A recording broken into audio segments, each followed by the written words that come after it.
For months, Hollywood gossip lovers have been talking about a feud between Gwyneth Paltrow and Vanity Fair magazine over a rumored article about the actress said to be in the works. Speculation over a potential bombshell spread among media and the tabloids. Paltrow fanned the rumors with an email to friends last year. It said, quote, "If you are asked for quotes or comments, please decline. Also, I recommend you all never do this magazine again." This morning, we're learning that the article is on hold, possibly forever. Vanity Fair's editor says the actual story could not live up to the hype. Graydon Carter, the editor-in-chief, writes in the magazine's new issue that Gwyneth Paltrow's saga had clearly just gotten away from us.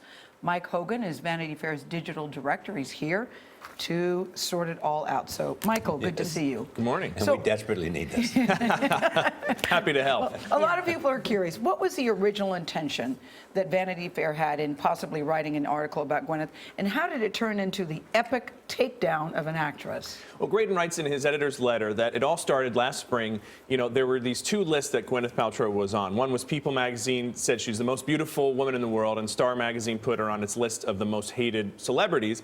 And he just kind of asked around the folks on the staff saying, what's the deal? Why do some people love her? He thought, you know, I think she's pretty great. I've had her over to dinner at my house. And it turned out that there were some people who thought, you know, she's just a little too perfect. There's some kind of tone in the stuff she does, especially on her site Goop, that's sort of like my life is better than yours.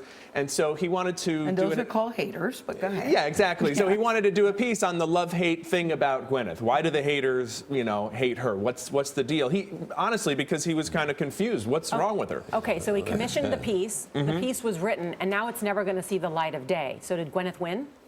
Well, I think, I don't know. I think the whole thing went a little sideways when Gwyneth sent that email. And that occasioned a lot of speculation that she must have something to hide. And then the whole world went completely mental, digging up every possible scandal that they, and rumor, and publishing them under cover of this might be in the Vanity Fair story. I don't think any of that stuff would have been published otherwise. But I think Graydon's letter kind of presents him as a sane man in an insane world at the center of this whole thing. Just saying, you know, how did this get this way? There were two pieces of information, one piece, this email, and suddenly the whole world's speculating about an article that doesn't exist. Was the article completed and sent to Vanity Fair by the writer? Yeah, the writer wrote her story, this love-hate essay, which was never going to be this story about all kinds of, you know, skeletons in Gwyneth Paltrow's closet. That wasn't the idea. So it's not an unfinished story. A story that's been completed has been spiked.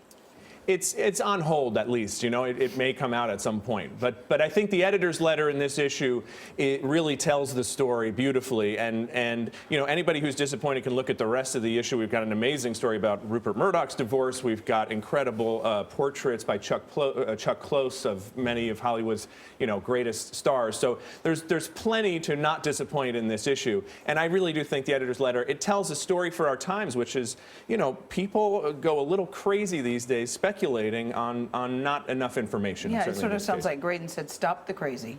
Yeah. Everybody move along. Enough. There's not a feud. You know, they spoke on the phone, and hopefully this will put an end to it. All right, Mike Hogan, always good to see you.